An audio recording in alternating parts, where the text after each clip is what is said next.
Somero luvannyuma lw'ekirwadde ekisenyiga corona okukendera mu ggwanga wabula waliwo abaana abatannaba kudda ku masomero olw'ensonga ez'enjawulo. Embeera eno yeewaliriza abakulembeze ba Kira Municipality mu disitulikiti ey'e Wakiso nga bakulembeddwa mu Mmeeya w'Ekira Julius Mutebi Nsubuga ne ssentebe wa divizoni y'Ekira Gerald Kizito okutongoza enteekateeka ez'enjawulo ezigenda okugobererwa. Bano bakukwata abaana bonna abaagaana okudda ku masomero n'abazadde abakyalemeza abaana baabwe ewaka. N'omuzadde akuzzeeyo ku ssomero. Mmeeya Julius Mutebi ategeeza nti batuukiridde dda bannannyini masomero ne babasaba okukendeeza ku bisale bw'atyo n'asaba abazadde okutwala abaana baabwe ku masomero nga poliisi tennaba kubakwata.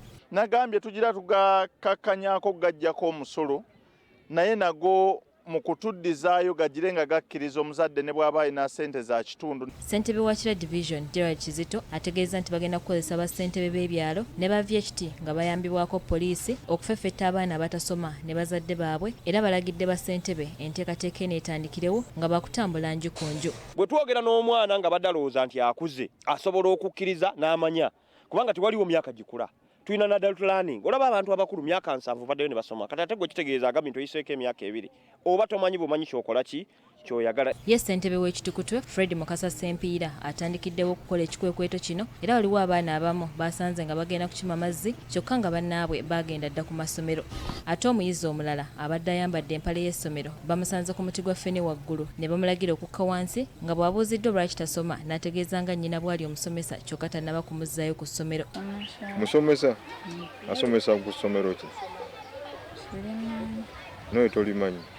Kituufu waliwo abaana nabo abatakyayagala kusoma olw'embeera eno gye babaddemu ey'okumala ebbanga nga tebasoma naye ate mulimu n'abazadde abakoze obugayaavu kati ng'oyo omusomesa tosobolaga nti omwana taagende ku ssomero. Omwana bw'aba nga agaanyi ng'olaba akulemeredde tukwataganyize wamu naffe abakulembeze mu kyalo abaana baddeyo. Abamu ku bazadde be twogeddeko nabo bategeeza nti enteekateeka eno yakubayamba. Ekituufu abaana abakyagaanya okugenda mu masomero abamu bo ku bwabwe ba mitwe minene bamputtu era okirabira ku oyo omwana ajjiddwa ku muti gwa ffene abadde alina emputtu. Bano batongoza n'enteekateeka ey'amasomero okulonda abakulembeze b'abayizi nga Electoral Commission yebalondesa okuyamba abaana bakule nga bamanya enteekateeka ennungamu gye bayitamu okuwangula akalulu bamanye nti omuntu bw'aba nga awangudde tolina kulangiriramu mulala. So kirungi nnyo ne bitandikira eno mu batambaana abato omusingi ne gujja nga gukula abantu tebamanya obulungi bw'okulonda abakulembeze mu masomero mu bitundu byabwe mu masinzizo ate ne mu nsi yaabwe. Kino ekintu tukikoze nga kyanjawulo